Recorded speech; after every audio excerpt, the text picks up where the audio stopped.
আসসালামু আলাইকুম। কি অবস্থা সবার? কেমন আছেন সবাই? আশা করি সবাই খুব ভালো আছেন। তো আজকে চলে আসলাম কিছু শাক রান্না করার জন্য। আসলে গরু খেতে খেতে সবাই আর ভালো লাগছে না, মানে গরুর মাংস যেটাকে বলা হয় আর কি, যাই হোক। তো গরুর মাংস কালকে রান্না করা হয়েছে, সেগুলো সব কিছু রয়ে গিয়েছে। তো ভাবলাম যে অল্প কিছুটা শাক রান্না করি। তো এই তো চলে আসলাম ছাদে শাক উঠাতে। তো ভাবছিলাম আজকে ওয়েদারটা অনেক সুন্দর ছিল, আজকে একটু বাইরে যেতে ইচ্ছে করছিল খুব। তো আসলে কোরবানিদের পরে থেকে কোথাও যাওয়া হয়নি, আর আমার মেয়ের শরীরটাও তেমন ভালো ছিল না। তো আলহামদুলিল্লাহ এখন কিছুটা ভালো আছে আল্লাহর রহমতে। তো ভাবলাম যে আজকে একটু বাইরে থেকে ঘুরে আসবো। তো আমার হাজব্যান্ডকে বললাম, সো বললো আচ্ছা ঠিক আছে নিয়ে যাব। তো সেজন্য আমি তাড়াহুড়া করে রান্না বান্না করে ফেলছিলাম। তো আমার শাক ওঠানো হয়ে গিয়েছে। তো আমি তারপরে চলে আসলাম নিচে আমাদের বাসায়। তো এসে আমি শাকের সাথে কিছু আলু দিয়েছি, আসলে অল্প কিছু শাক ছিল তো সেজন্য কিছুটা আলু ইউজ করেছি। আর ছিল কিছুটা দেশি চিংড়ি মাছ, তো সেগুলো একসাথেই রান্না করব। তো আমি চিংড়ি মাছগুলোকে ভালোভাবে ধুয়ে তারপরে বেছে নিব। তো এই তো তারপরে আমার শাকগুলোকেও আমি ধুয়ে নিব। শাকে আসলে কিছুটা বালি ছিল, তো তারপরও বালি কম, কারণ কয়দিন আগে বৃষ্টি হওয়ার কারণে তেমন বালি ছিল না। তারপর আমি অনেকবার ভালোভাবে ধুয়ে নিয়েছি।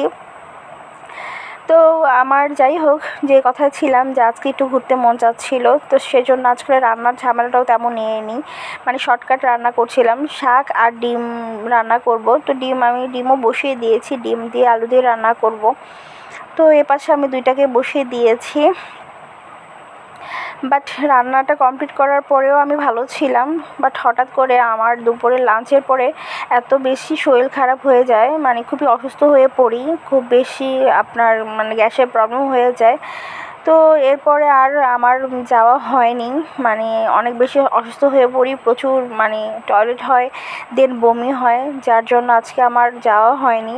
এটাই আসলে মানুষের নসিবে যদি কোথাও যাওয়া না থাকে, সেটা আসলে যতই তুমি আশা করে থাকো না কেন সেখানে যাওয়া হবে না। আমার আসলে কি বলবো, খুব খারাপ লাগছিল যে অনেক দিন ধরে কোথাও যাই না, প্ল্যান করেছিলাম যাব, সেজন্য খুব তাড়াহুড়া করে রান্নাও করে ফেলেছিলাম।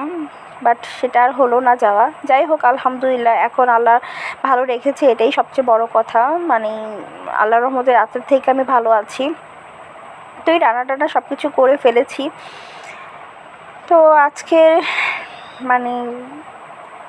ভেবেছিলাম একটু দিয়াবাড়ি যাব, অনেক দিন ধরে ইচ্ছা ছিল দিয়াবাড়িতে যাওয়ার, বাট সেটা আর হলো না। জানি না আর কবে যাওয়া হবে। আসলে সন্তান সংসার নিয়ে কোথাও যাওয়া হয় না এখন তেমনভাবে, বাচ্চাদের নিয়ে খুব টেনশনে থাকি যে যাব, যদি অসুস্থ হয়ে যায়। আসলে যেটা আসলে নসিবে থাকবে সেটা হবেই, বাসায় থাকলেও হবে, বাইরে গেলেও হবে। তো যার জন্য আসলে ভয়ে ভয়ে থাকি সব সময়। তো এই তো ডিমও রান্না করে ফেলছি আমি, তার মাঝখানে আপনাদের সাথে আমার কষ্টের কথাটাও শেয়ার করছি। তো রান্না বান্না শেষ করে আসলে সব কিছু কমপ্লিট করে যখন আমি গোসল টোসল করে আসি, তখন থেকে আসলে শরীরটা খুব খারাপ লাগছিল, ভালো লাগছিল না, প্রচুর মাথাও ব্যথা করছিল, দেন পেটটাও অনেক ব্যথা করছিল। এরপরেই তো আসলে অসুস্থ হয়ে যাই, তো যাওয়াটা আসলে আর হয়নি। আর তাও ভালো যে যাওয়া হয়নি, আসলে গেলে তো অবস্থা আরও বেশি খারাপ হয়ে যেত, কোথায় যেতে হতো না হতো। বাসায় ছিলাম আলহামদুলিল্লাহ, ভালোই ছিল। তো ছেলেটা খুব বায়না ধরেছিল যে মা চলো না যাই। আসলে ও ছোট মানুষ, কোথাও যাওয়া হয় না। তো ভেবেছিলাম যে হয়তো বা গেলে ভালো লাগবে। আর আমার মেয়েটাও ছোট, বাট সে বাইরে যাওয়ার জন্য একদম পাগল হয়ে থাকে। তার চাচু, তার বাবা কোথাও গেলে বা তার দাদা কোথাও গেলে সে একদম পাগল হয়ে যায় তাদের সাথে বাইরে যাওয়ার জন্য, সেও খুব বাইরে যাওয়ার পাগল। তো সেজন্য আসলে ভেবেছিলাম বাইরে যাব। তার মধ্যে দুপুরে তো এত সুন্দর একটা বৃষ্টি নেমে গিয়েছে, আমার খুবই ভালো লাগছিল। তখন আলহামদুলিল্লাহ আমি ভালো ছিলাম। ওর বাবাকে বলছিলাম বৃষ্টি কমলে কিন্তু যাব, বৃষ্টি কমলে কিন্তু যাব। তো সে বলছিল দেখা যাক কী হয়। আসলে সত্যি কথা, দেখা যাক কী হয়, সেটাই বড় কথা। এরপর আসলে আর যাওয়াই হলো না, আমি অসুস্থ